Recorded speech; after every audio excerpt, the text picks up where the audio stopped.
j'ai fait du jardin, enfin j'ai commencé à faire, c'est pas du tout mon métier. J'étais dans l'automatisme, dans l'industrie, donc ça n'a pas grand chose à voir avec le terreau et les plantes. Et puis, à l'âge de 50 ans, j'ai arrêté brutalement, mais c'est quelque chose qui ne me convenait plus, donc j'ai souhaité ne pas retourner dans ce genre de truc, un système qui ne me convenait pas très bien, donc j'ai appris à vivre un petit peu autrement. Donc le jardin m'a beaucoup aidé à être un petit peu plus autonome, même au niveau alimentation. Et puis voilà, j'avais un mode de vie qui était différent, un petit peu plus sobre. La fameuse sobriété heureuse. Et donc voilà. Alors on entend beaucoup parler en ce moment justement de termes, on va parler d'agroécologie et de jardinage. C'est vrai qu'il y a des termes qu'on entend beaucoup en ce moment, le bio bien sûr, la permaculture, c'est pareil, c'est un mot qu'on entend énormément, mais qui est peut-être un petit peu utilisé comme il ne faudrait pas, et puis l'agroécologie qui est peut-être un petit peu plus vaste. Alors on peut commencer à parler de ça, enfin, on va dérouler un petit peu tout ce qu'on va faire. L'exemple d'observation dans la nature, qui est le plus parfait à mon sens, c'est la place de l'arbre dans la forêt. De là, on pourra parler de ce que sont les constituants d'un sol vivant et fertile, qu'on peut déjà retrouver dans notre jardin. Et puis, un petit peu plus précisément, là, ce sera plus sous forme de débat, aussi avec les exemples qu'on peut avoir, des différents procédés qui sont le BRF, je ne sais pas si vous connaissez, qui est le bois raméal fragmenté, le carton et la paille, et on va voir pourquoi on va utiliser ce genre de produits. Et puis voilà, dans l'agroécologie, souvent on parle de viticulture, le compostage qui permet d'amener justement beaucoup de choses, le paillage, de différentes méthodes. Alors là, on va déjà parler des différents justement termes. Alors le bio, l'agriculture biologique, ça recouvre un grand nombre de pratiques, mais c'est principalement une norme commerciale. Donc la culture bio, dans la culture bio, je pense que tout le monde le sait, il n'y a pas d'intrants, pas de traitements phytosanitaires qui sont issus de la pétrochimie. Alors il y a beaucoup d'agriculteurs bio qui pratiquent une agriculture conventionnelle, c'est un petit peu différent quand même de ce qu'on va pouvoir aborder. En plein champ, en rang, sur une terre dénudée, c'est bon, je vais continuer. Avec un travail du sol, ce qu'on va essayer d'éviter dans ce qu'on veut faire, des labours, une mécanisation, qui peuvent induire peu de biodiversité sur les parcelles. On peut même parler aujourd'hui d'un bio-industriel. On voit beaucoup de produits arriver en grande surface qui sont bio, parce qu'ils sont dans les normes commerciales du bio, mais qui sont quand même peut-être pas aussi... je pense que les nutriments qu'on peut trouver dans ces produits sont peut-être pas aussi élaborés, enfin aussi complets que ce qu'on ferait dans notre jardin. Alors ensuite... la permaculture. Alors j'ai mis un petit peu un truc, merci Wikipédia, parce que c'est un petit peu tout ce qui est marqué, tout ce que j'ai trouvé en tant qu'historique de la permaculture sur la toile. C'est un mot qui est beaucoup à la mode. C'est plutôt un concept et une philosophie. Ça signifie, ça pourrait signifier agriculture permanente ou culture de la permanence. Alors ce n'est pas uniquement un système agricole, à proprement parler, au sens strict du terme. C'est un sujet beaucoup plus vaste, qui comprend la construction d'installations humaines durables et résilientes. Ça comprend à la fois justement l'ensemble de bonnes pratiques de l'agriculture bio et agroécologique, ce dont on va parler, mais également les énergies renouvelables et l'éco-construction. C'est ce qui a initié le mouvement des villes en transition, en 2005. Comme Épinal, en transition, ça existe. Le mouvement de permaculture est fondé par un enseignant, le mouvement de ville en transition est fondé par un enseignant en permaculture. Le but est d'assurer la résilience des villes, donc leur capacité à encaisser des crises économiques et écologiques, et la durabilité. Donc le développement durable, tel qu'il est défini, c'est un mouvement d'intérêt général qui vise à ce que les besoins du moment ne compromettent pas la capacité des générations futures à subvenir à leurs propres besoins.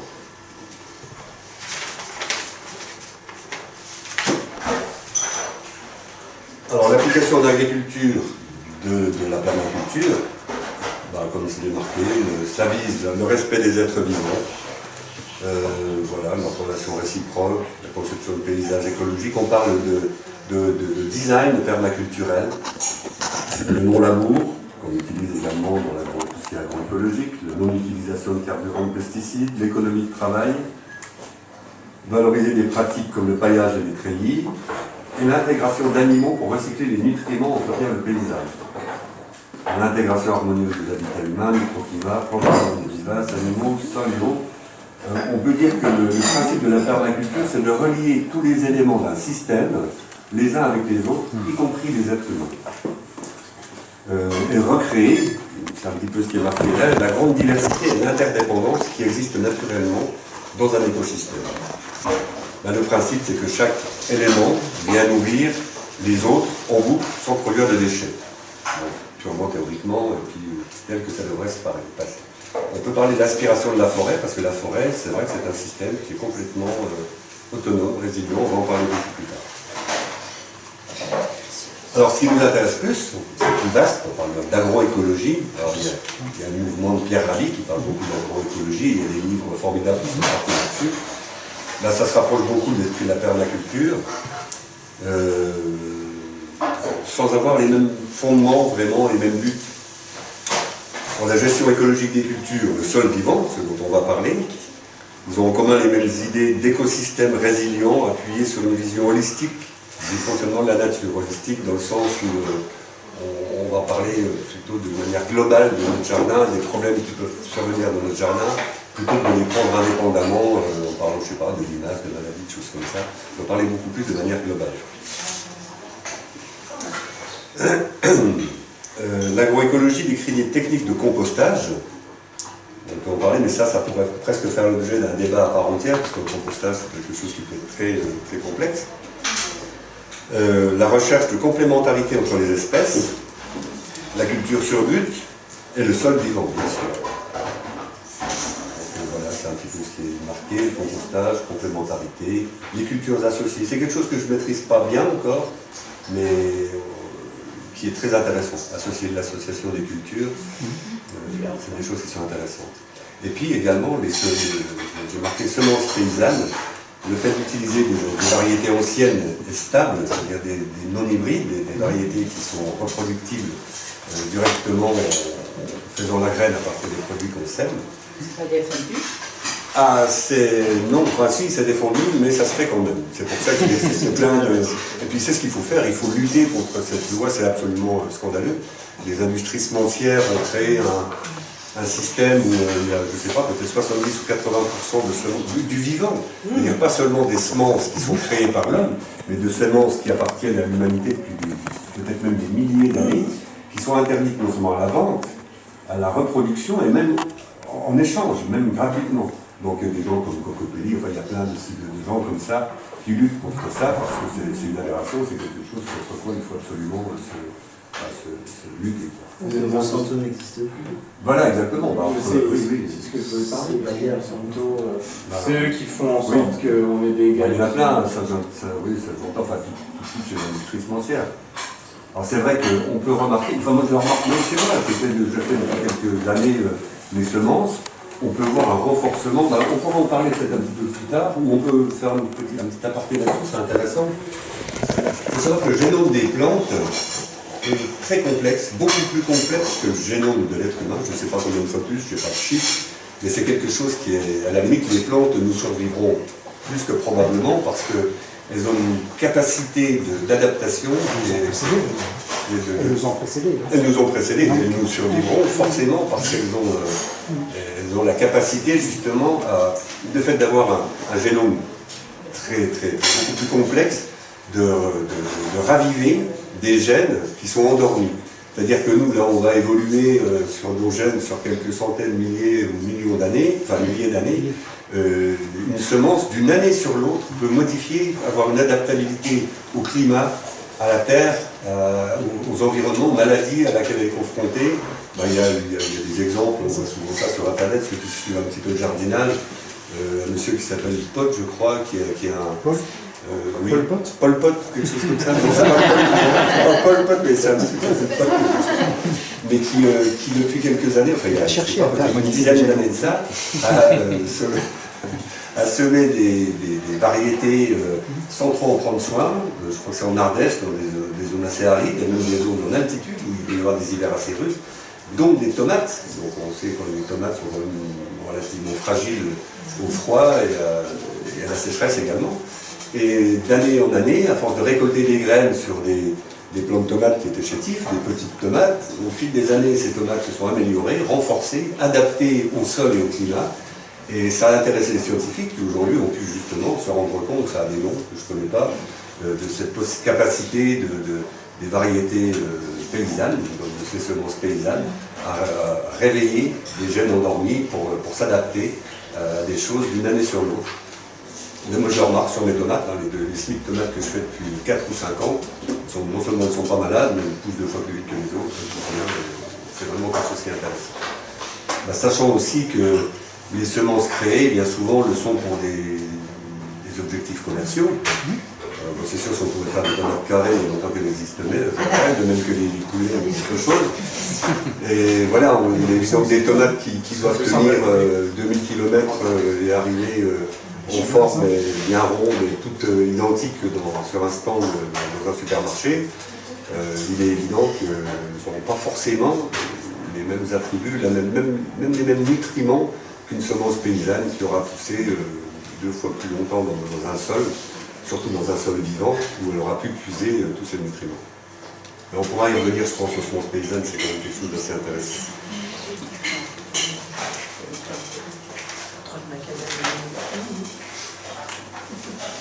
Alors l'inspiration de la forêt dont on parlait, c'est bien d'en parler. On peut parler de l'arbre et le sol en forêt. La forêt fonctionne en boucle fermée. En effet, dans une forêt, je ne pense pas que quelqu'un ait déjà eu l'idée de mettre des engrais, ni chimiques ni organiques. Et pourtant, c'est un stock. Comment ? Des déchets.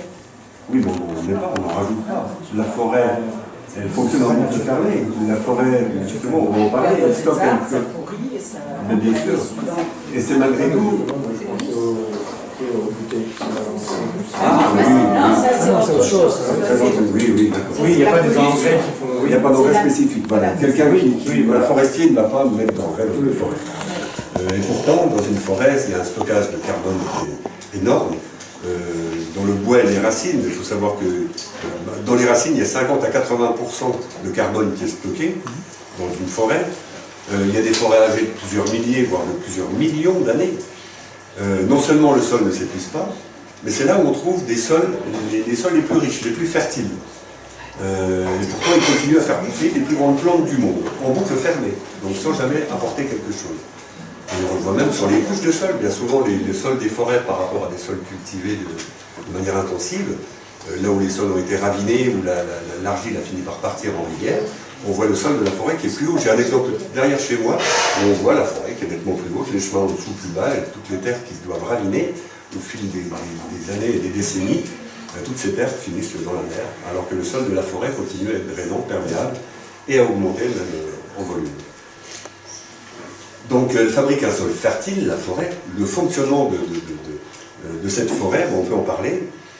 On va prendre l'exemple des arbres caducs. Bon, c'est principalement ce qu'on a, ce qui est le plus intéressant, parce que bon, les résineux, c'est des forêts très anciennes, mais qui ne sont pas les plus riches au niveau, justement, au niveau biodiversité. C'est des arbres très anciens. Donc les arbres caducs, les chênes, les hêtres, enfin voilà, toutes les forêts, on peut dire les forêts mêlées, qui sont les forêts les plus résilientes aussi, qui résistent le mieux à tout ce qu'on... Je crois qu'on peut aussi faire le parallèle avec les monocultures intensives. Je pense que dès qu'on fait une culture également en forêt, si on commence à planter que des pins, des sapins ou des épicéas, le jour où on a un problème d'ordre climatique, d'ordre, je ne sais pas, parasitaire ou quoi que ce soit, la forêt est en grand danger, alors que si on a une forêt mêlée, les forêts primaires par exemple, résistent des millions d'années et finissent par compenser, s'équilibrer, se rééquilibrer d'autres années. Et ça fonctionne tout seul. Donc comment que ça fonctionne? Pardon? Ça marche avec les humains aussi. Ça marche avec les humains aussi, absolument.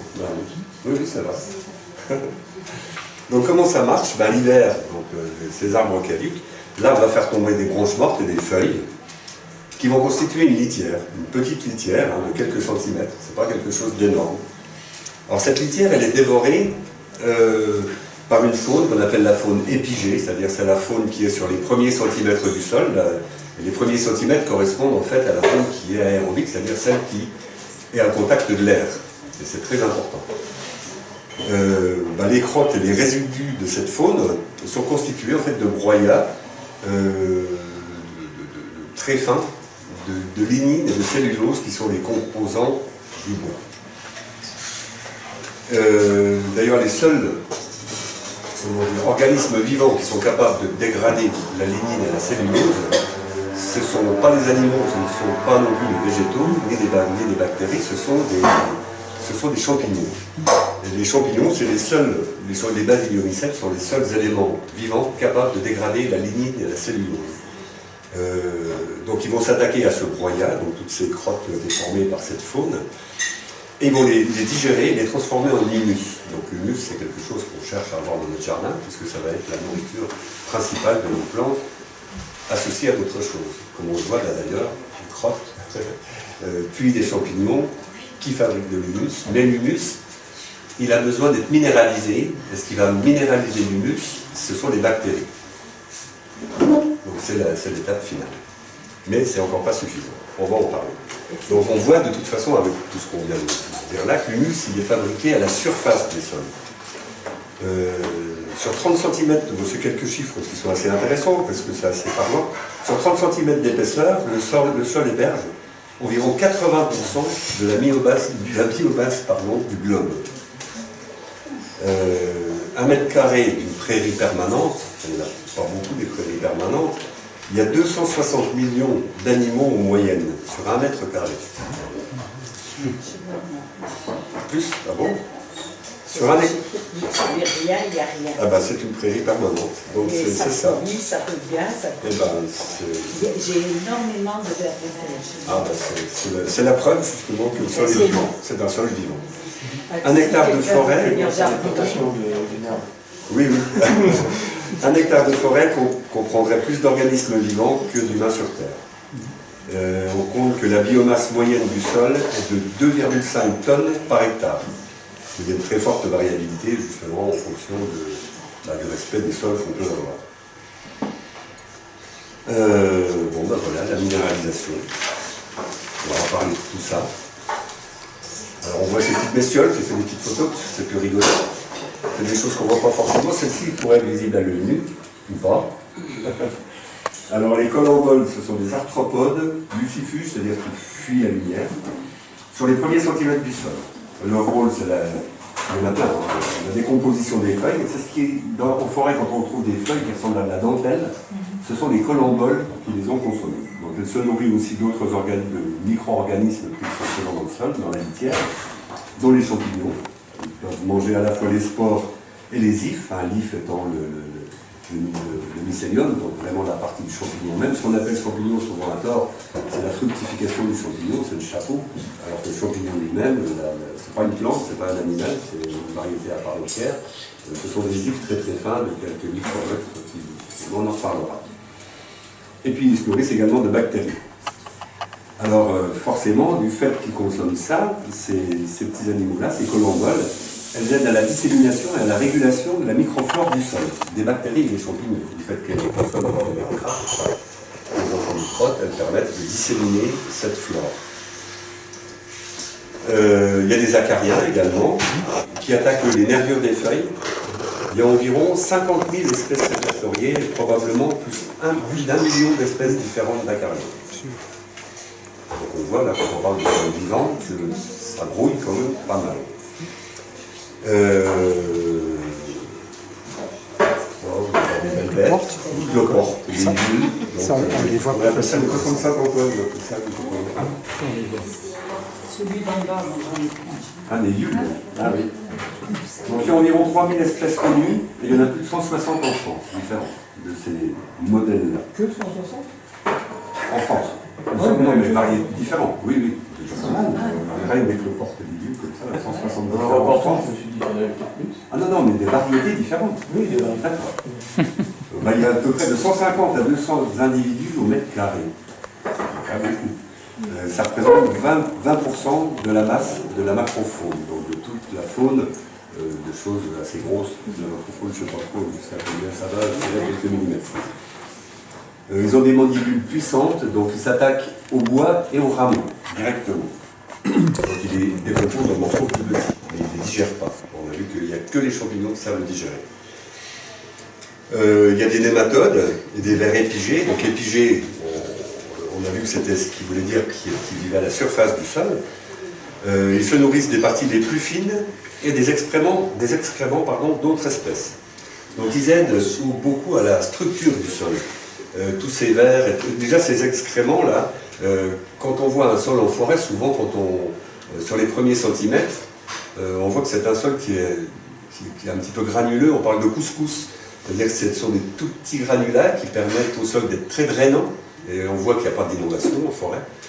L'eau est justement captée, passe au travers toute cette couche, et jusqu'à la nappe phréatique. D'ailleurs, les racines continuent à guider cette eau vers les nappes phréatiques. Et ça va à l'encontre justement de sols qui sont tassés, ravinés par des labours profonds, parce que toutes ces petites bêtes-là permettent d'aérer le sol. Oui, aussi de par leur galerie, donc il y a des vers et des nématodes, et puis leur crotte qui permet la perméabilité, je viens de le dire. Ça voudrait dire que la nappe phréatique elle est surtout alimentée par la forêt. Oui, oui, oui, principalement. Oui, oui, absolument. Après, ça dépend également des structures du sol, des choses comme ça. Alors voilà un petit peu, oui, une photo qui est sympa. Bon, on voit les différents organismes du sol. Je trouve ça sur Internet, j'ai trouvé ça pas mal en fonction de leur taille. Bon, voilà, on parle de mégafaune, ça va jusque combien 128 mm, mais ça fait beaucoup ça. Oui, bah si, il y a des animaux à sang chaud aussi. Quoi. Voilà, jusqu'à des micro-organismes qui sont les bactéries, les champignons, les protozoaires. Donc on imagine le dégât que peut faire un simple insecticide au contact d'un sol. Ça donne une vague idée quand même du dégât que ça peut faire par rapport à un sol naturel.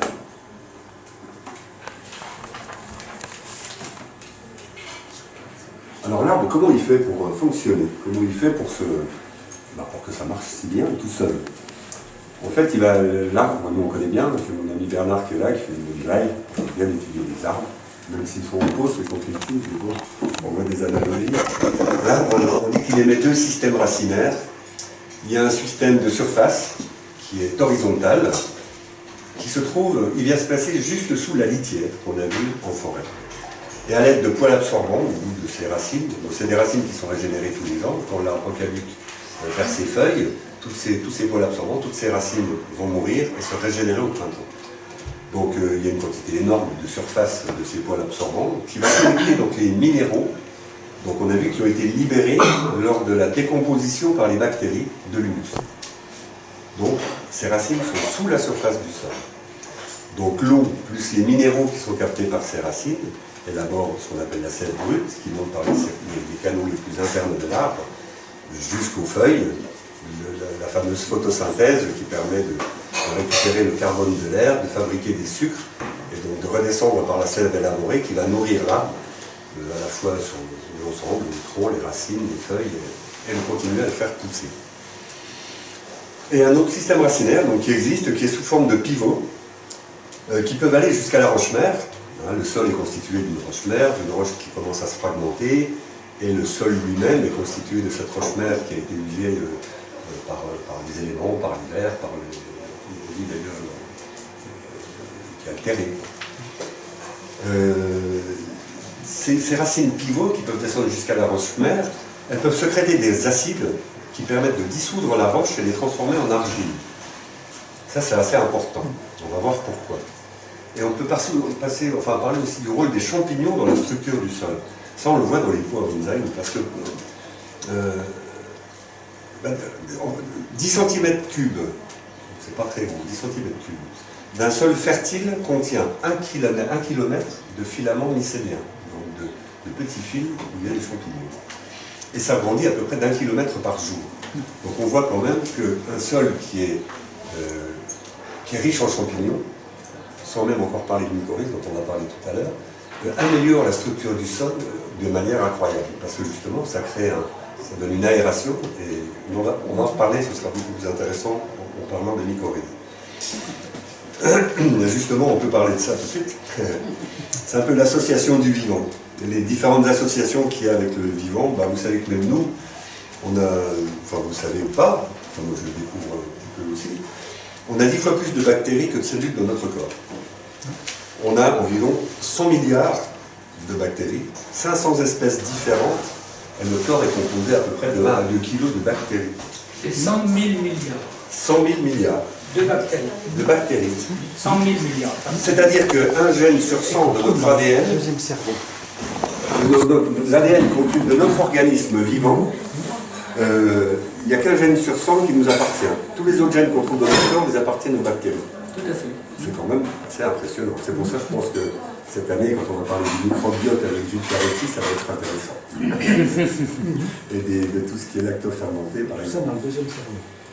Notre deuxième cerveau, avec le fameux nerf vague, c'est vrai que c'est des choses passionnantes dans lesquelles on va avoir pas mal de débats, j'espère, à l'utopique aussi. Alors, par rapport à ce qui nous intéresse, pour revenir à notre fonctionnement de l'arbre, on peut parler des symbioses qui existent dans la nature. Bah, on connaît tous, sauf à ceux qui font du jardin, les légumineuses qui fabriquent de l'azote à partir de carbone de l'air et du sol à l'aide de bactéries nitrogènes, c'est-à-dire qu'il y a des nodules qui sont dans les racines des légumineuses et qui transforment voilà, ce carbone en azote directement assimilable par les plantes. D'ailleurs, on observe en pépinière, je me rappelle il y a une vingtaine d'années, quand on faisait du bonsaï, on disait qu'il y avait, je ne sais pas, peut-être 2 arbres, 2 variétés d'arbres qui étaient mycorhizés. C'est-à-dire mycorhizé, c'est une association entre des champignons et un végétal. Donc le champignon, au niveau racinaire sur l'arbre, va s'associer, va faire un nodule, soit en endomycorhize, soit en exomycorhize, selon qu'elles sont à l'extérieur ou à l'intérieur de ces racines. Et il va y avoir un échange symbiotique, donc quelque chose qui ne parasite pas, mais bien au contraire, un échange tout à fait profitable aux 2 parties vivantes. Le champignon va amener des minéraux que l'arbre ne saurait pas absorber, et le végétal qui lui fabrique ses sucres par la photosynthèse va pouvoir les amener aux champignons. Et l'un ne peut quasiment pas vivre sans l'autre. C'est assez impressionnant. On se demande d'ailleurs qui est arrivé le premier et comment ils ont pu vivre l'un sans l'autre. Alors il y a même des choses assez récentes là-dessus, hein, parce qu'on voit d'ailleurs plein de livres et de films qui sortent là-dessus, l'intelligence des arbres, enfin tous ces livres qui sont sortis, qui sont impressionnants, qui sont passionnants. Et oui. Alors, il y a une vingtaine d'années de ça, je me rappelle, oui, au club de bonsaï, on disait qu'il y avait les pins qui étaient mycorhizés. Je crois que c'est tout. Les conifères. Les conifères, Plutôt les voilà, conifères. oui, les mélèzes, voilà. Et puis c'était à peu près tout. Aujourd'hui, on dit que 90% des familles de plantes sont mycorhizées. C'est-à-dire qu'elles vivent, 90% des plantes sur la planète vivent en association avec des champignons. C'est quand même Parce qu'on les voyait, les mycorhizes. Alors que sur les autres, on ne les voit pas. Oui, c'est des endogènes. Oui. C'est de l'observation Oui. qu'on s'est aperçu que... Oui, par les méthodes empiriques également en faisant des cultures, j'imagine, des choses comme ça. Donc voilà. Alors maintenant, on va parler de quelque chose. Voilà, parce qu'en fait, l'humus qui va être dégradé et minéralisé par les bactéries, c'est pas suffisant. Il faut qu'au niveau chimique, la plante puisse accéder à de l'argile. Il faut que l'argile... Bon, on va déjà parler de ce que c'est l'humus. Donc l'humus, on voit que c'est la partie, la couche supérieure du sol, qui est créée, entretenue par les bactéries, les animaux et les champignons. C'est une matière qui est souple, aérée, qui a une très bonne rétention en eau, ce qui intéresse le jardin aussi, de couleur foncée. L'humus est un peu différent du compost. L'humus déjà se forme de manière naturelle, et le compost c'est plutôt une fermentation contrôlée. Alors il y a des ressemblances au niveau des nutriments qu'on peut y trouver, et de la capacité de rétention en eau. Ils délivrent tous les deux directement ou indirectement de l'azote, le phosphore et la potasse, les fameux NPK qui sont nécessaires aux végétaux, et des éléments nutritifs. Alors on voit bien, d'après ce qu'on a vu là, que de toute façon l'humus est produit en surface. Donc si l'humus est enfoui par la boue, ou s'il est asphyxié par des inondations, par un bâchage étanche, bref, s'il fonctionne de manière anaérobique, il va produire des fermentations, il se dégrade, il libère des composés toxiques et du méthane. Donc à ce moment-là, il n'y a plus rien d'assimilable pour les plantes et au contraire, il va devenir toxique pour les plantes. Donc l'humus doit rester en surface dans tous les cas. Donc de là vient bien le fait que si on peut supprimer le labour, et plus le labour est profond, plus il est néfaste, mais on le voit, hein, moi je l'ai fait, hein, il y a une trentaine d'années, on m'avait dit, oh, je commence à faire du jardin, il faut défoncer le jardin, il faut aller à 30 cm, tu mets du fumier au fond et tout ça, et on retrouve ce fumier-là, au bout d'un an ou 2 ans, quand on rebêche très profond, non seulement il n'est pas décomposé, il sent mauvais, il y a quelque chose qui ne s'est pas passé. Et si on l'avait laissé en surface, il se serait dégradé et le sol aurait été fertile, tout simplement. Donc c'est peut-être difficile à admettre qu'on est peut-être parti sur des mauvais principes, je ne sais pas. Franck est d'accord avec ce que je dis, je pense. Alors que la charrue est très vieille, mais en fait c'est le socle qui a voilà. grandi. Oui, je pense que tant qu'on grattait un petit peu les socles de charrue n'est charrue. pas dangereuse. Voilà. Ouais. Oui, c'est ça. Ils ont eu des labours profonds, puis des tracteurs qui vont devant pour. Ça, voilà. On va presque chercher la marne au fond. Donc c'est vrai que là, si on fouille la matière organique comme ça, on voit que le sol, d'ailleurs, les sols sont de moins en moins vivants. On pourra en reparler justement. On en reparlera d'ailleurs. Mais c'était ce rapport entre, je sais plus dans quel film, mais justement avec les bourguignons. Oui, les Claude Bourguignon, il y une transition de l'agriculture était féminine, c'était les femmes qui se lèvent, puis d'un coup c'est des masculins. Oui, oui. Voilà, il y a un côté phallique, le tracteur, plus les ronds, voilà. Ouais, non mais c'est vrai, hein. Il a un gros tracteur, il a. Alors que pendant des milliers d'années, oui, c'est sûr. Là, c'est sûr, ça a pu marcher. Mais il y a eu sans doute de fausses idées. Après, je comprends à quel point tout le monde se fait. Tout le monde se fait cerner par les industriels. Il n'y a pas que les semenciers, il y a l'industrie pétrochimique qui est derrière tout ça. Il y a les vendeurs de grosses machines également. Enfin, il y a toute une industrie, j'imagine, un lobby financier qui est derrière tout ça, certainement. Mais c'est toujours. C'est toujours, mais il y a quand même des tendances qui font espérer que les choses changent. Il y a beaucoup de gens qui se convertissent au bio, il y a beaucoup de gens qui essayent d'associer les choses. Quand j'entendais Franck parler des animaux, de l'élevage et de la manière dont les animaux arrivent à se soigner eux-mêmes en choisissant des plantes qui leur sont favorables, c'est passionnant et à la fois c'est retrouver dans la nature, les exemples dans la nature de choses qui existent, qu'il suffit d'observer. Donc, on va parler du complexe argilo-humus. L'humus, en fait, il a besoin d'être rapidement mis au contact de la matière, minérale, donc des argiles, pour être stable et éviter d'être lessivé, c'est-à-dire d'être entraîné justement vers les nappes phréatiques. Bon, après, ça devient chimique, hein, c'est une histoire de cations et d'anions. C'est ce qu'on appelle l'humus lié, c'est le complexe argilo-humique. Alors il y a un vrai problème, c'est que le complexe argilo-humique, bon, c'est d'ailleurs c'est le réservoir de fertilité chimique du sol. Un des indices de qualité pour les humus, c'est le rapport carbone sur azote. Bon, je le dis, mais je ne sais pas trop à quoi ça correspondrait. Un bon rapport carbone-azote doit être bas, inférieur à 10 pour être de bonne qualité, c'est-à-dire 10 parts de carbone pour une part d'azote. Et un rapport carbone-azote trop haut, supérieur à 20, serait mauvais. Donc 10 parts de carbone pour 0,5 parts d'azote. Alors qu'est-ce qui va mettre en contact l'humus qui est en surface avec les argiles qui sont en dessous? Ça, c'est une vraie question. Donc voilà, ce sont les vers. Et bien c'est parfait, parce que justement ces vers qui se nourrissent de débris organiques, d'humus, ils ont, enfin il y a pas mal de types de vers, comment ils font pour fabriquer ce complexe argilo-humique? Alors on va parler des vers déjà. En France, on est passé de 2 tonnes à l'hectare, alors ça c'est justement Bourguignon, s'envoyait une de ses vidéos que j'ai appris ça, à moins de 100 kg à l'hectare sur des sols cultivés intensivement. On avait 2 tonnes de verre à l'hectare, on en aura aujourd'hui moins de 100 kg. Peut-être pas partout, je ne sais pas d'où il parle, peut-être que c'est en Beauce, j'en sais rien. Et en moyenne, sur un sol normal, il devrait y en avoir de 1 tonne à 4 tonnes à l'hectare. Alors comment il fonctionne? Le ver de terre, il a des terriers verticaux. C'est un animal nocturne. La nuit, ils remontent chercher de la nourriture, donc dans l'humus. Ils font demi-tour, ils vident leurs intestins. Ils prennent de l'humus et ils redescendent. Quand ils vivent dans un intestin, c'est ce qu'on appelle des turicules, qu'on voit, des petits trucs qu'on voit sur la Terre qui sont enroulés en spirale. Alors c'est eux qui brassent l'argile en profondeur, avec le muscle de surface, et qui savent fabriquer le complexe argilo-humique. Sans les vers de terre, il n'y aurait pas de complexe argilo-humique. Donc on voit à quel point les vers de terre sont très importants. Alors, ils brassent l'argile en profondeur avec le muscle de surface, ils améliorent la structure du sol, parce qu'en fait, de faire toutes ces galeries, également, et plus ils sont nombreux, plus il y aura justement des galeries et une perméabilité du sol. Ça permet au sol justement d'être aéré, d'emmener de l'air beaucoup plus profondément dans le sol. Alors, on peut parler de ce qu'ils sont capables de faire. Donc, on résume ça. Il y a la faune épigée qui est en surface, la faune endogée qui est sous terre.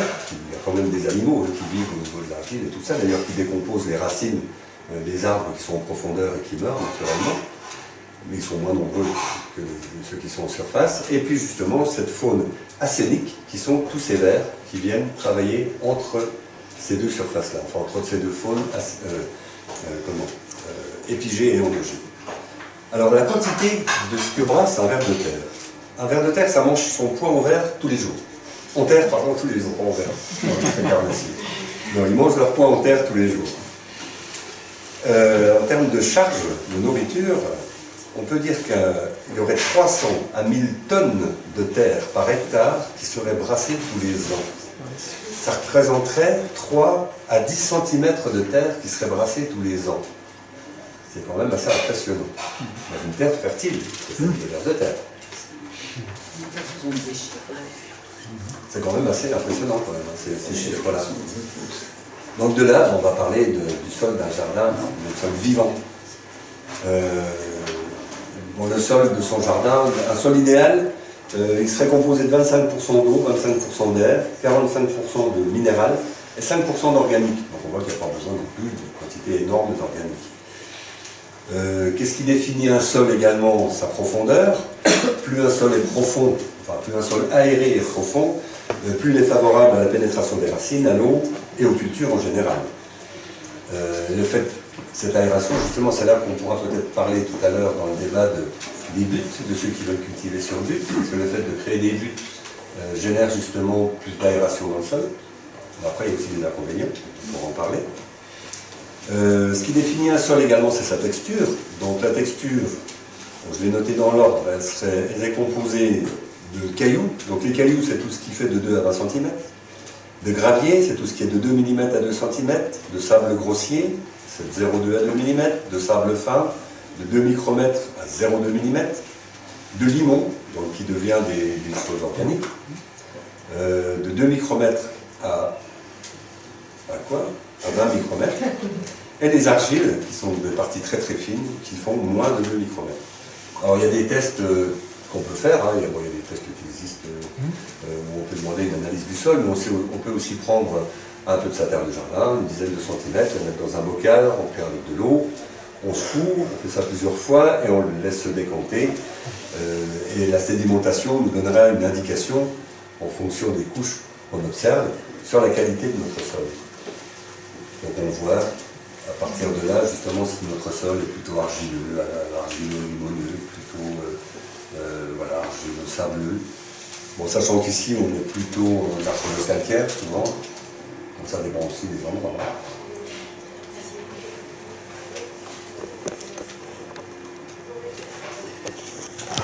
Donc voilà, petit récapitulatif. Panier, compost, les champignons, les bactéries, création d'humus, la minéralisation par les bactéries, création du complexe argilo-humique par les vers, et ces sels minéraux qui sont assimilables par les plantes. Et puis bien sûr les petits animaux qui sont en surface qui permettent de décomposer des parties de plus en plus fines. Voilà, bon de là, une fois qu'on a bien étudié ce sol, on peut parler de jardin. Alors pourquoi le BRF? Donc le BRF, je rappelle ce que c'est, c'est le bois raméal fragmenté. Bon, il a été étudié, je ne sais pas quand, c'est relativement récent, que dans les rameaux de bois, principalement de l'année, jusqu'à, je ne sais plus, quelques centimètres, disons, tous les nutriments qu'on peut trouver dans la nature et qui seraient finalement assimilables par les plantes, se trouveraient à l'origine dans ce bois raméal fragmenté. Donc, c'est simplement des rameaux qu'on réduit en petits bouts. Alors, comme c'est du bois, c'est pour ça aussi qu'on Avec va... une broyeuse? Avec une broyeuse, oui, avec une broyeuse. Ben, oui, oui, mais bon, les feuilles contiennent également... En fait, on reparle de lignine et de cellulose. Les cartons, c'est de la cellulose. S'ils ne sont pas imprimés, il y a peut-être de la colle. Alors, je sais pas, j'ai essayé aussi de faire des trucs avec des cartons. Bon, ça marche pas mal, ça se dégrade vite, on sait que c'est pas si toxique que ça. Et la paille, comment? Les limaces aiment bien sous le temps. Les limaces se mettent en dessous. Et les vers les dévorent aussi. Ça veut dire aussi que quelque part, bon, ils aiment bien, c'est que c'est pas trop toxique. C'est que la colle ne veut pas être trop toxique. Et la paille c'est pareil, c'est de la lignine, je pense. Sans doute de la cellulose aussi. Et je rappelle qu'on se disait tout à l'heure que les seuls organismes vivants qui sont capables de décomposer ça, ce sont les champignons. Donc le fait d'amener du bois dans un sol permet de recréer la vie à partir de l'origine du sol vivant, donc de ramener des champignons, des basidiomycètes au niveau de son sol, qui vont être le premier élément de décomposition du sol qui va ramener la vie dans ce sol. Le bois raméal fragmenté, il est surtout impressionnant sur des sols justement qui ont été épuisés, même des terres de remblai, des choses comme ça autour de maisons. Quand on veut vraiment régénérer, avec du bois raméal fragmenté, c'est assez impressionnant. Au bout de 2 ans, 3 ans, on se retrouve avec un sol très fertile, très aéré, même si on avait l'impression que c'était un sol qui n'avait rien à faire. Il faut ramener du mycélium en même temps pour pouvoir... Oh, c'est pas la peine, il vient tout seul. Il arrive tout seul. La taille des spores, ça fait quelques micromètres. Oui, on en respire des millions en permanence. Quel que soit l'endroit... Un château de champignons, voilà, oui, forcément il y en a plein. Après, ce qu'il faut, c'est créer le milieu favorable pour que justement qu'il puisse se développer. En créant le milieu, le champignon arrive tout seul. Il vient tout seul. D'accord. Oh, oui, je pense que c'est un peu de la poudre à perlimpinpin. Il y a des choses qui, enfin, peut-être pas, je dis peut-être des bêtises, mais je pense que les gens, il y a des mycéliums qui sont en vente, des choses qui permettent de mycorhizer certaines plantes. Je ne suis pas convaincu que ce soit pas un peu de la poudre à perlimpinpin, franchement. Parce que je pense que si on met un champignon spécifique à une plante, avec cette plante, et qu'elle n'est pas dans un milieu adéquat au niveau du sol, quelque chose comme ça, elle ne va pas s'associer à la plante. Et au contraire, si on met une plante avec justement tout ce qu'il faut pour que vive ce champignon qui s'associe, sans le mettre, il va venir naturellement, je pense. Après, oui, après on peut faire des choses aussi peut-être sous contrôle. Je pense que l'INRA, quand ils font des plans de chêne truffier ou de noisetier truffier, ils le font un petit peu comme on ferait quelque chose dans une éprouvette. Donc effectivement, ils associent de manière contrôlée. Là, ça a été pensé en amont. Voilà, là, ça a été quelque chose qui est construit différemment. Mais dans le jardin, à mon avis, rien que le fait de ramener de la lignine et de la cellulose, on va régénérer quelque chose de vivant. Pierre Rabhi a fait ça dans le désert, quoi, du coup. Absolument. Je ne sais pas si tu parlais de BRF. Si, tu as parlé de BRF. Je sais pas s'il y avait du BRF, mais de ramener des matières organiques. Des matières organiques, oui, il parlait surtout de compostage. Hein. En une année, voilà. Ah oui. Ah, oui, tout à fait. Oui, dans le Sahel, dans le désert, il a fait des choses qui sont assez impressionnantes. Du coup, chez nous, ça va, on a quand même un peu plus. On a quand même un petit peu plus de matière organique et d'eau. Oui. Alors, qu'est-ce qu'il y a? Oui, régénération du sol, donc dans la boucle microbienne, hein, on est dans le cycle, début du cycle. Alors, il y a des inconvénients à tout ça. Hein. C'est que le champignon, quand il va se développer, moi j'ai fait ça chez moi il y a 3 ans, 4 ans, 3 ans, je ne sais plus. J'avais un jardin traditionnel, que je bêchais gentiment, je mettais du compost. Mon jardin, j'étais content, et j'ai voulu mettre du BRF quand j'ai entendu parler de ça. Et la première année, j'ai récolté beaucoup moins.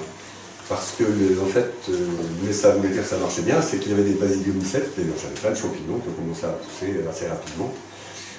C'est que le champignon, pour se développer dans ce milieu-là, va consommer de l'azote. Donc il se produit ce qu'on appelle la faim d'azote, c'est-à-dire que le sol va comprendre moins d'azote et les plantes vont en bénéficier un peu. Mais ça, c'est valable la première année. La deuxième, c'est immédiatement compensé. Les cartons, c'est à peu près pareil. Il y a de la lignine et de la cellulose. Alors, moi, je ne l'ai pas fait vraiment, mais avec les cartons, on fait ce qu'on appelle les lasagnes. Je ne sais pas si vous avez peut-être déjà vu des trucs là-dessus. C'est faire des couches carton, une partie plutôt compost brun, c'est-à-dire tout ce qui est carboné, azoté, une couche de carton et ainsi de suite, et de faire comme ça des piles, comme des lasagnes, et de cultiver directement là-dessus. Bon, je n'ai jamais fait personnellement, j'ai une soeur qui fait ça, elle me dit que ça marche bien, j'ai une soeur Christiane qui fait ça. Moi j'ai utilisé des cartons dans un autre cas, Oui, avec de la paille. En fait, avant, je vous montrerai, j'ai quelques photos. J'ai cultivé l'année dernière pour la première fois des pommes de terre sur un sol qui n'a pas été retourné du tout. Alors, j'ai peut-être pas fait les choses dans l'ordre, mais je pense qu'il aurait été intéressant de mettre du BRF et des cartons. Le carton permet d'étouffer des herbes. Et puis le BRF aussi d'installer le mycélium de champignons. Mettre du compost. J'ai pris du compost avant. J'ai mis du carton, enfin je ne sais plus dans quel ordre j'ai mis ça. J'ai fait des petites croix dans mes cartons, j'ai mis des pommes de terre, j'ai mis de la paille au-dessus. De la paille qui avait été hachée avec une assez fin. Et j'ai pu toucher de la nuit. C'est-à-dire pas d'arrosage, il n'y a rien. Je n'ai pas récolté énormément, mais j'ai récolté des pommes de terre qui étaient toutes saines, qui n'ont pas eu aucune maladie, ni mildiou, dont on parlait, ni rien. Et sans arrosage du tout. Pourtant, c'est pas spécialement bien humide où je les ai mis. Donc je reproduirai ça. Donc ça peut être un avantage du carton, c'est d'étouffer des mauvaises herbes, de se dégrader tout ça. Donc ça peut être une sous-couche qui est intéressante. Je sais si moi quand je plante des arbres. Il y a des théories qui disent qu'il n'y a pas de mauvaises herbes aussi. Pardon? Il y a des théories qui disent qu'il n'y a pas de mauvaises herbes. Non, non, il n'y a pas de mauvaises herbes. Il y a des plantes adventices, absolument. Il n'y a pas de mauvaises herbes. Mais bon, c'est intéressant aussi quand tu veux mettre des pommes de terre la même année sur un sol que tu n'as pas retourné, que tu n'as pas travaillé. Tu ne peux pas avoir une forte concurrence non plus, parce que ça risque d'être. Mais je crois d'ailleurs que dans les pays, les Andes, je sais pas, le Pérou, je ne sais pas trop, où on fait des pommes de terre de manière beaucoup plus ancienne que nous, on les cultive sous paille, on ne les met pas en terre. Alors il y a beaucoup d'avantages, quand on va les récolter déjà, c'est pas mal. Alors il n'y a pas à les buter non plus. Parce qu'ici, quand on prend des pommes de terre, on fait un trou, on ramène de la terre ensuite, après on les bute, c'est du travail. Alors c'est vrai qu'on dit que la pomme de terre améliore la structure du sol, mais c'est surtout nous qui l'améliorons en attendant. Alors que sous la paille, on soulève la paille, en plus avec les petits-enfants pour chercher les pommes de terre, on a l'impression d'aller chercher des œufs de Pâques, elles soulèvent la paille, et tout de suite les pommes de terre, c'est assez rigolo. Et puis la paille, alors la paille, oui, c'est un constituant, c'est pareil, il y a de la lignine et de la cellulose, donc en la mettant en surface, ça fait à peu près le même effet que le BRF. Alors il y a plein d'avantages aussi au paillage, hein, bien sûr, le fait que de conserver l'humidité et d'éviter le lessivage du sol et puis le tassage du sol.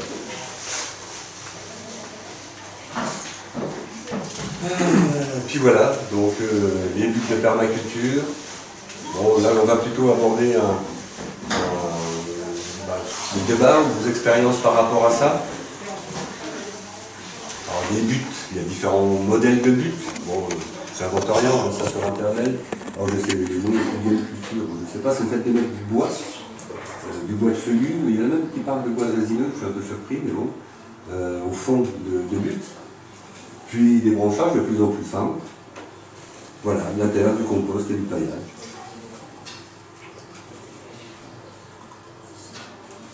On voit différentes sortes de buttes, bien sûr. Comment? C'est un gros travail préalable. Ça, c'est un gros travail préalable. Enfin, gros. Il ne faut pas faire un moucheron. Non, c'est vrai, c'est vrai. Presque tu dois désherber oui, un hectare. et puis réfléchir, Quand il a fait une de la fumure et puis tu as tout à fait raison. Parce que quand tu as des buts, tu n'as plus besoin de beaucoup de désherbage. Quand ça s'arrache, les herbes s'arrachent toutes seules. D'ailleurs, oui, je parle même plus des herbages dans le jardin, c'est vrai.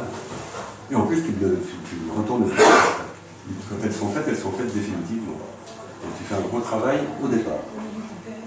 Après, on voit qu'il y a bien sûr pour favoriser l'ensoleillement, qu'il y a sans doute des orientations qui sont optimum, qu'on peut profiter de ces orientations différentes, pour des plantes qui bénéficieraient plus d'ensoleillement ou non, selon les vents dominants, selon la végétation existante, et ainsi de suite. Enfin voilà. Voilà les fameuses buttes en lasagne. Voilà, qu'est-ce qu'on voit? Une épaisseur de carton. En matière verte azotée, donc verte feuille verte, juste broyée, matière carbonée, la paille, des feuilles mortes, matière verte, azotée, et ainsi de suite. Donc des lasagnes. Et je crois qu'on peut peut-être même mettre des cartons entre chaque. Enfin, tout ça va faire un compost avec un rapport carbone-azote qui va sans doute s'optimiser. Je suppose, si, ils mettent le nombre de centimètres qu'il faut mettre. Bon, après, c'est peut-être sûrement théorique aussi. 5 à 10 cm. Oui, un peu plus de matière carbonée que de matière azotée. Alors, on peut parler des avantages et des inconvénients des buts. Alors, moi je vois l'inconvénient, donc j'ai créé des buttes, quelques-unes, non, pardon, j'en ai fait plusieurs. L'inconvénient, je trouve que ça ne garde pas trop d'eau. Ça sèche beaucoup vite. Ça peut avoir un blocage par moment, si on veut faire de l'ail, de l'eau, je sais pas quoi, enfin, le light. Mais effectivement, je trouve que ça sèche un petit peu par rapport à une culture qui serait au niveau du sol. Ouais, du coup, j'ai déjà vu, j'ai essayé un peu l'année dernière, faire une butte en faisant des montants sur les côtés. Du coup. Ouais, c'est ce que j'ai fait. Ouais. Mais c'est pratique. Ouais, du coup, tu as moins cette histoire de. Oui, de pente aussi, de ruisselant. Oui, absolument. Absolument. Alors, on va un petit peu récapituler tout ça. Le sol vivant, le jardinage d'un sol vivant, c'est de la création au nom de but. En tout cas, zéro pesticide. On a vu à quel point tous les pesticides, quels qu'ils soient, que ce soit pour les maladies cryptogamiques, donc des antifongiques, des choses comme ça, et des insecticides, à quel point ça pouvait nuire au sol quand on voit la richesse d'un sol vivant. Pour le compostage et la fertilisation, le compostage, c'est le fait de contrôler la fermentation de différents éléments qu'on peut trouver. Moi, je fais du compost maintenant, je trouve très bien, justement, avec du BRF, comme j'ai pas mal de bois autour de chez moi. J'ai acheté un broyeur, donc je composte du BRF avec mes pompes de couche. Et c'est un compost qui est bien, qui est riche, à la fois je paille avec, ça sert de compost, c'est bien pratique. Donc laisser le sol recouvert en permanence, ça c'est un principe de l'écologie, c'est qu'un sol ne doit jamais être découvert. La plupart des animaux dont on parlait tout à l'heure fuient la lumière. Donc à partir du moment où on retourne un sol, on les met à la lumière, on va en tuer une partie. Donc dans tous les cas, le sol doit être recouvert. En plus, ça évite non seulement les ruissellements, les tassements du sol, enfin non, je ne sais plus comment ça se dit. Voilà, ne jamais retourner le sol, encore moins d'enfouir de matière organique. La matière organique doit être en surface. Favoriser la biodiversité autour de dans son jardin. Tout ce qu'il peut y avoir comme plantes différentes, forcément, à un moment donné, finiront par créer un équilibre. Favoriser les associations et la diversité de cultures. Bien sur ces histoires de semences aussi, hein, avoir des semences qui soient pérennes, des semences paysannes, des variétés stables.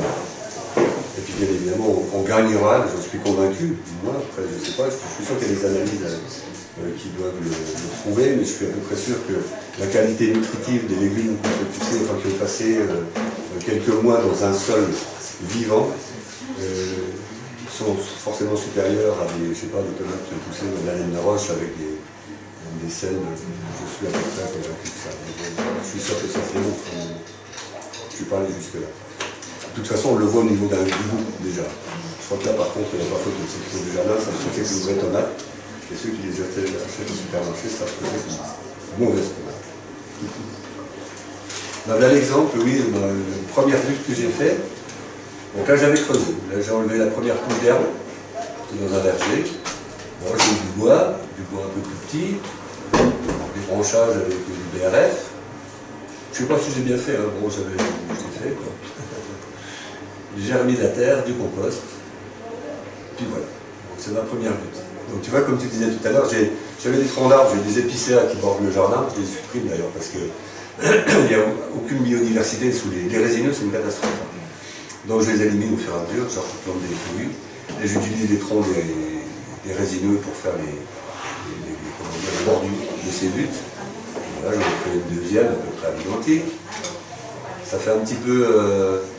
ouais, il y en a qui m'ont dit que ça faisait un petit peu pierre tombale, c'est un peu vrai, c'est pas très joli, mais bon, j'ai enterré personne dessus. Plus de vie. Voilà le jardin complet qui était cultivé de matière traditionnelle. Là, je bêchais, je passais le motoculteur, je mettais des composts, comme tout le monde. Et là, donc, j'ai simplement creusé des allées, j'ai remis la terre des allées sur les buttes, j'ai mis des troncs d'arbres parce qu'ils étaient là, ils étaient bien pratiques, pour retenir un peu le sol sur les bordures. J'ai mis du BRF, et puis c'est tout. Compost BRF. L'année dernière, j'avais rajouté une bande supplémentaire parce que je trouvais ça joli. Puis j'avais mis une serre qui n'existait pas, parce que c'est des tomates dessous maintenant. Puis voilà cette année. Alors cette année, ça ne ressemble pas à un jardin à la française. Hein. Là, c'est un beau fouillis, un beau bordel. Mais j'adore ça. C'est comme ça que j'aime bien mon jardin. Voilà, il y a de tout partout. Je plante comme ça vient. Je ne travaille pas assez mes associations de plantes. Ça, mais j'ai beaucoup à l'instar. Mais c'est rigolo. Mais ça récolte bien. Ça vient.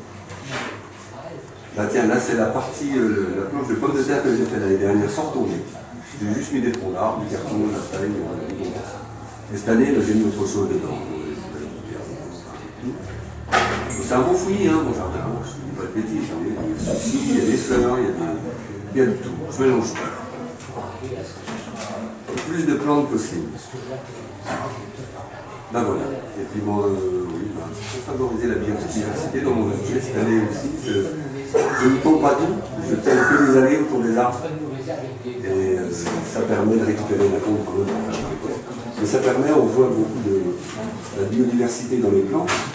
Je faucherai quand même en fin d'année, parce que sinon il y a toute une catégorie de plantes qui vont se répéter. Puis on voit qu'il y a beaucoup de fleurs, il y a beaucoup d'insectes, la pile aussi, c'est différent. Et voilà. Vive la biodiversité et puis le sol vivant. Merci. Merci.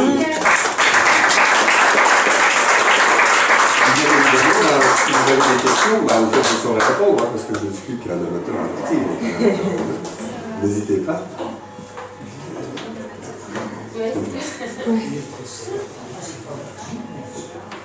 Moi, je parle pas, j'ai un jardin et j'ai une jardin. Il est vivant. Ah oui, ça pourrait être vivant, mon Si Dieu. c'est un sol vivant, c'est parfait, c'est parfait. Mais on peut planter dans un sol comme ça, c'est ça qui est bien aussi. Vous pouvez aussi mettre directement dans le sol des choses sérieuses. Est-ce qu'on peut avoir un sol vivant dans les jardinières? Oui, mais ce sera plus artificiel forcément. C'est un peu ce qu'on fait avec une bonsaï. C'est-à-dire qu'à un moment donné, on recrée un milieu. Il n'y aura pas de colomboles, il n'y aura pas toute cette flore et cette faune qui existe dans la nature. Après, ce sera plutôt, comment on pourrait appeler ça? C'est du compostage, ce serait plutôt de la, comment ça s'appelle, cette culture bio-intensive, c'est-à-dire qu'on va faire pousser directement dans un sol riche, dans un compost directement, qui comprend tous les éléments minéraux dont la plante a besoin. C'est différent de culture sur un sol vivant. Mais c'est vivant aussi. Et tu fais des semis,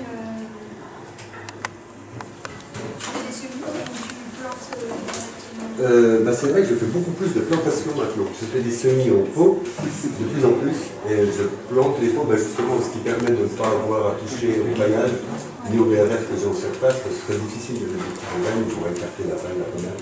Donc bien souvent maintenant je sème dans les baisers, et je repique le tuyau. C'est plus facile avec un sol paillé. Et bien, c'est des jeunes rameaux de l'année, c'est ça? Donc, récupère. Le BRF?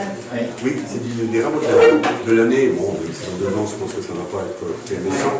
Mais c'est important qu'il ait terminé. Donc, on est bourgeons principalement, les feuilles, et les rameaux, les sucres qui sont accumulés. C'est là où il y a la richesse. Absolument. Les futurs nutriments, les futurs nutriments, parce qu'il va falloir toute cette phase de décomposition. Plus ou moins, plus ou moins. Pas de résineux ou très peu de résineux. Oui, le sureau, très bien. Tous les feuillus en général. Les feuillus, oui. Oui, ça fonctionne très bien. Il y a sans doute des qualités différentes. Bon, je ne connais pas toutes, il faut regarder, je pense que Internet peut me renseigner là-dessus. Il y a sans doute des plantes qui sont riches, je pense à des noyers, des choses comme ça, où il y a du tanin, des choses qui peuvent être toxiques peut-être, qui sont peut-être pas favorables, qui seront peut-être plus longs à se décomposer, les platanes, parce qu'on voit avec les feuilles, quand les feuilles qui se décomposent plus rapidement, j'imagine, ont plus de faculté à être dégradées en nutriments que des platanes, des feuilles qui vont être plus pérennes. Et les broyés, c'est indispensable? Oui, ça permet justement l'accès par ces champignons, d'accéder plus facilement aux fibres du bois, sinon c'est beaucoup plus long si on prend Le il y aura plus de surface au contact de l'air, et donc voilà, aujourd'hui on va se développer une sorte de Quoi comme machine? C'est une machine là. Tu en as vu Il y a des broyeurs à pédale. Tiens, voilà.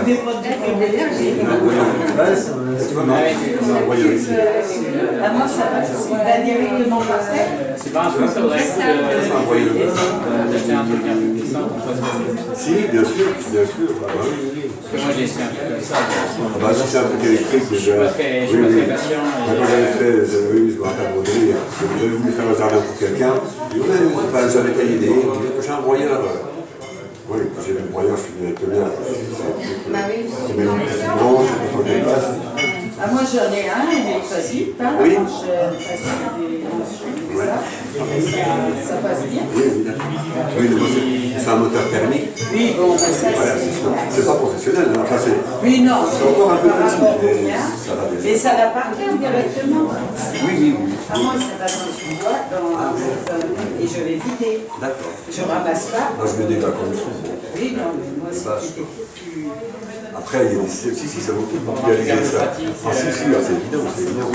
Ben, il y a justement, comment il s'appelle, Bérangère, là, qui en a d'avoir parlé de tout ça, qui en a acheté un cette année. Ah, ok. Donc, un vrai broyeur professionnel. Très intéressant. Bon, c'est notre pas mutualisé, mais si. Alors, notre ami Didier, qui est paysagiste, là, souvent j'ai acheté un gros broyeur. J'en ai plein. Oui. T'as une question? L'iconoclaste est ici. Ça reste artisanal. Oui. Comment cette manière-là on peut faire manger aujourd'hui quelques milliards d'humains sur Terre et demain le double? Est-ce que tu crois? Non mais. Je réponds à ta question par une autre question. Est-ce que tu penses que le fait de cultiver sur un sol, monoculture par exemple, sur un sol qui est épuisé, et de rajouter des engrais, va plus facilement, enfin des engrais chimiques, comme des sels, directement, va nourrir plus facilement les gens? Tu connais mon sentiment. Ah oui, La question, très bien. parce qu'elle se pose obligatoirement. Oui, oui. Alors, L'objectif de la culture, quelle qu'elle soit d'ailleurs, l'agriculture, Oui.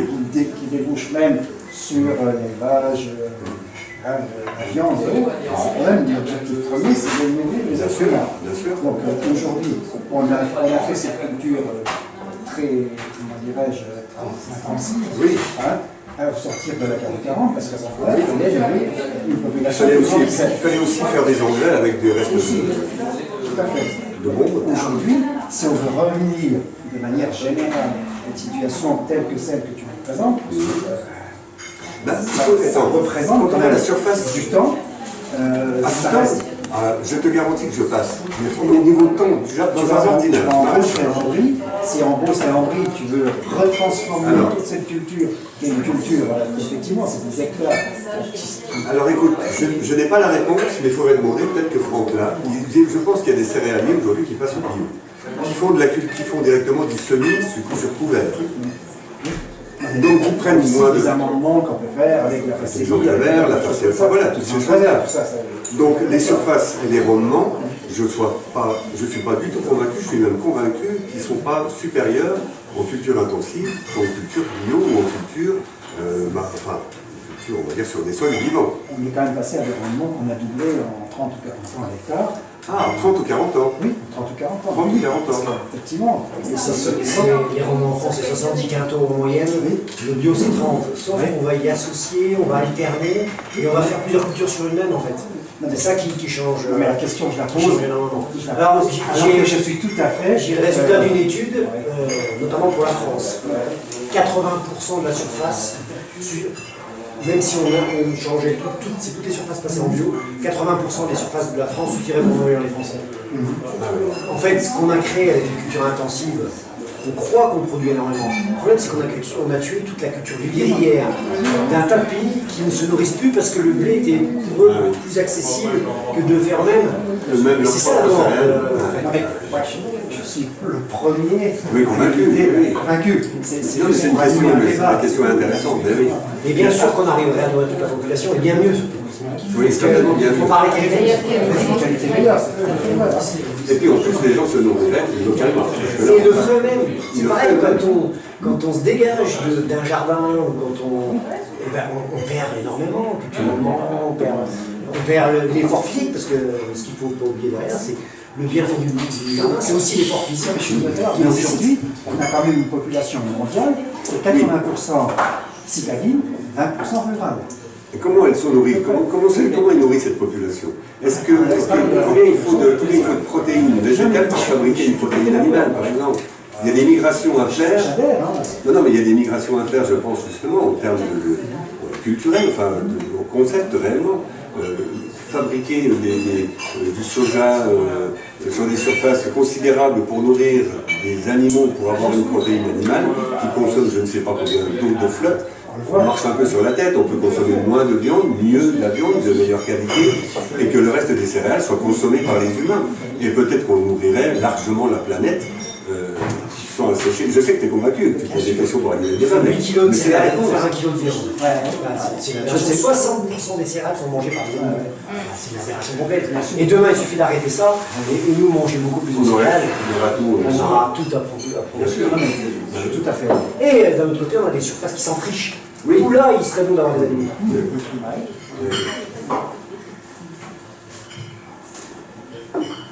Oui, mais justement, c'est revenir peut-être localement à des petits, des jardins. D'ailleurs, il y a beaucoup de gens, de plus en plus de gens qui reviennent au jardinage, aussi parce que, pour la qualité, pour ces choses-là, mais je pense qu'à des échelles, créer des bulles comme ça, de petits jardins, où chacun veut recréer un petit peu son petit jardin, ça va dans le sens où chacun veut changer d'alimentation, veut s'approprier justement son alimentation. Puis c'est un antidépresseur, même.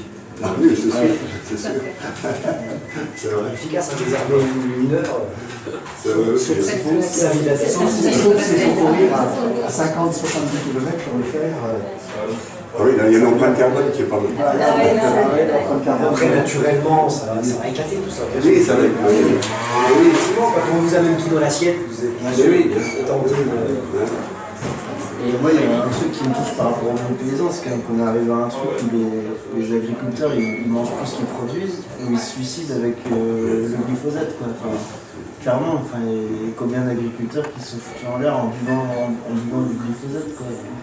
Quand on en est arrivé là, enfin, c'est un problème pour tout le monde, quoi. Enfin, je veux dire, ils mangent plus ce qu'ils produisent, enfin, ils vont pas manger des céréales qui sont empoisonnées par le bœuf. C'est vrai que les éleveurs, ils font leur jardin bio. Ils veulent manger ce qu'ils vont vendre, quoi. Enfin, ils sont pas là non plus. Ils s'en prennent déjà dans la gueule. Ah, c'est vrai. Enfin, je parle pas de tous les gens qui essayent de... Oui, je peux pas faire du jardin.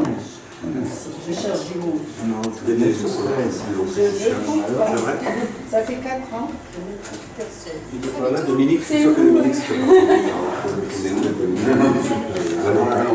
Dominique va aller chercher des jardins pour cultiver. Ah ben, je me suis dit. Ah ben, je lui dis, voilà, il faut... Moi, je cherche quelqu'un qui vient. Ce sera le référent du jardin participatif, un des référents voilà, on l'a nommé.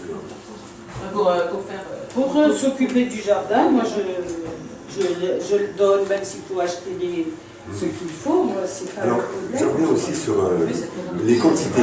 Les quantités par rapport à du maraîchage, par exemple. Alors, ça reste à démontrer, parce qu'il paraît qu'il y a des chiffres qui ont été un peu faussés, mais il y a des expériences qui sont faites, et qui sont même faites par des scientifiques. Par exemple, la ferme du Bec et Loin, qui doit être en Normandie ou quelque chose comme ça, où ils sont entièrement sur des concepts permaculturels, c'est-à-dire les animaux qui sont avec les plantes, une densité de plantes assez énorme.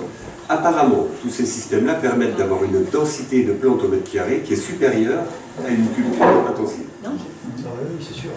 Bien géré. Voilà. Le tonnage est supérieur. Alors après, je ne sais pas en quantité réellement ce que ça donne, mais je pense qu'effectivement, il y a. Alors, ça peut peut-être pas, ça, effectivement, alors la colombien, tu ne vas pas le faire sur des hectares, parce que la récolte, tu vas courir partout, mais en même temps, au niveau quantité de travail, pour un jardin familial, enfin, tout seul, c'est pas une grande famille, mais l'arrachage des herbes est quasiment inexistant, le bêchage n'existe plus. Ce qui me prend du temps, c'est principalement la récolte et le plantage. J'en vais quasiment plus. L'arrosage de moins en moins. Enfin, j'ai quand même de l'arrosage, mais je fais des choses automatiques. C'est parce que je triche, mais il y a moins de travail que dans un jardin. C'est comme si c'était cultivé de manière tout à fait traditionnelle. Donc c'est quand même des méthodes plus modernes, dans ce sens-là, et moins contraignantes, moins fatigantes. Je suis convaincu.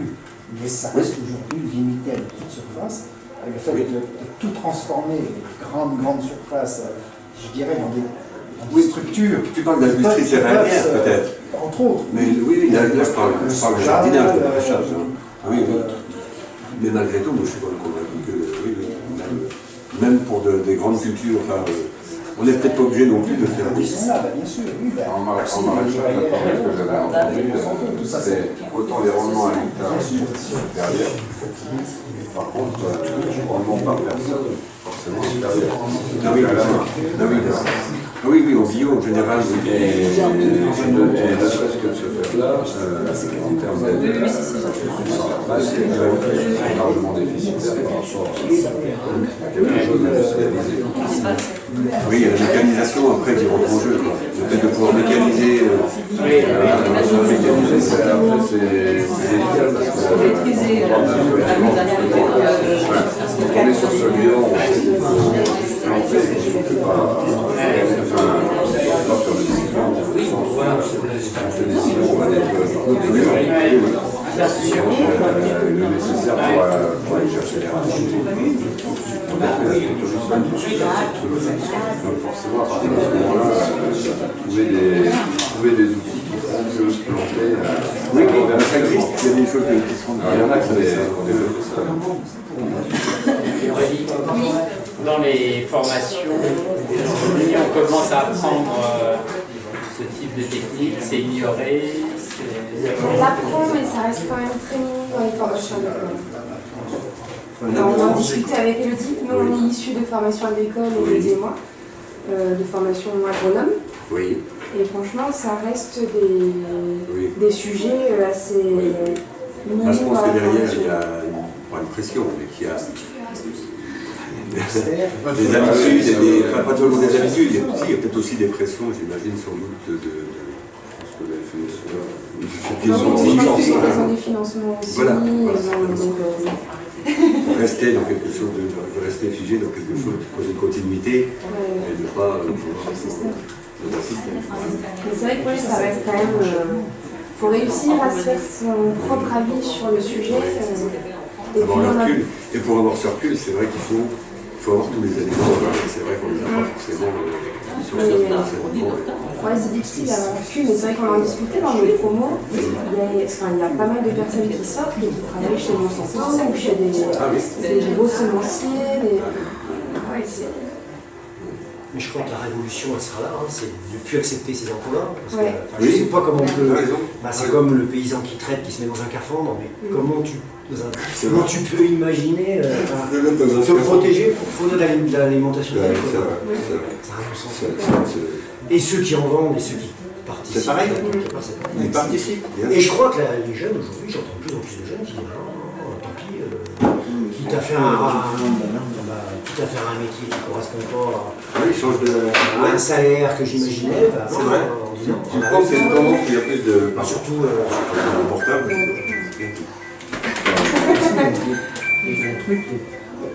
Toutes les cultures sous serre en Espagne, Maroc et autres, le problème du personnel, là aussi c'est important parce qu'il y a du personnel, on retrouvera toujours quelque part dans le monde des gens qui viendront pour faire ces métiers. Le responsable, c'est nous, là, par exemple. Du bio. En Espagne, parce qu'on prenait du bio, effectivement, avec des Marocains ou des gens qui sont sous-payés, parce que nous, on ne paye pas le bon prix à tomate. Bien sûr. Oui, le jour où on sera payé dans une tomate ramassée par des gens à 1,5 SMIC, mais c'est fabriqué. C'est fabriqué par toute cette industrie, par les grandes surfaces. Donc on fait de la culture bio avec des gens qu'on sous-paye. Parce qu'on veut du bio pas cher.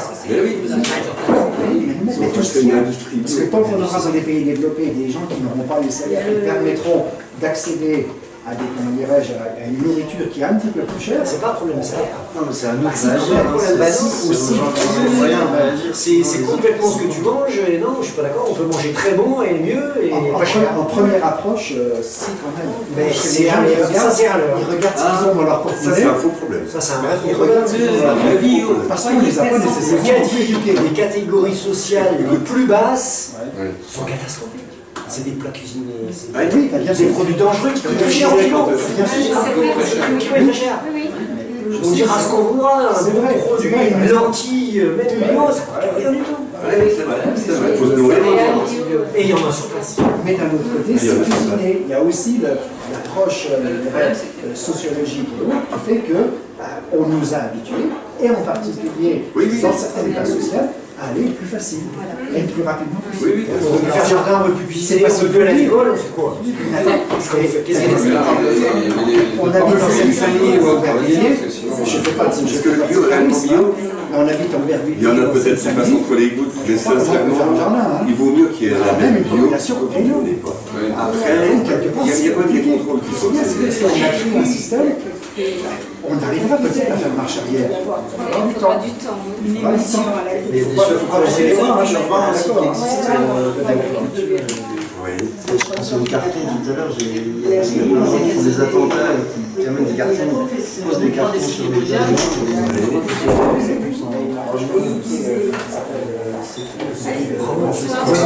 Merci à vous. Vous êtes en vacances D'accord. Merci, bonne soirée. Merci. Merci Jean-Pierre. Parce qu'en plus, Merci.